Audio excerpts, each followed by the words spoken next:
Председателот Иванов не може да го запре процесот за формирање на владата ако СДСМ успее да обезбеди парламентарно мнозинство. Аналитичарите го советуваат Заев да ги започне преговорите со албанските партии што поскоро и да обезбеди парламентарно мнозинство од 61 пратеник.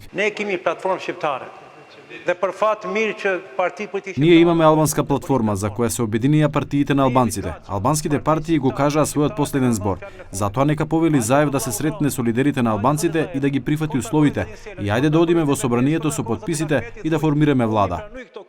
Според аналитичарите Исмет Рамадани и Алберт Муслиу, председателот на државата се обидува да ги дефакторизира албанските политички субјекти. Тој сака да го дефакторизира албанскиот политички субјект и тука е главниот проблем. Немојте да мислите дека проблемот е во процедурите. Тој ги знае процедурите и праксата и сите овие работи кои што ги наведовме.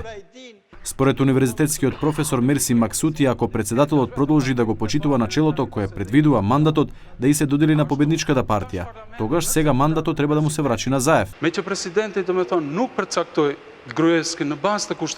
Поради тоа што председателот не му го додели мандатот на Груевски базирајќи се на уставот, тогаш треба да се продолжи со истиот принцип според кој делува Иванов.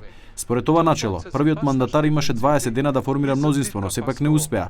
Сега председателот нема друго решение освен мандатот да го додели на втората партија која има најмногу пратенички мандати, односно на СДСМ. Талат Џафери од ДУИ смета дека и за распишување на нови избори треба парламентарно мнозинство. Тој воедно му порача на Заев доколку ја прифаќа платформата на албанците, не треба да чека 10 дена за да го добие мандатот. Логика парламентаре thot че ајде се ашти сигурт.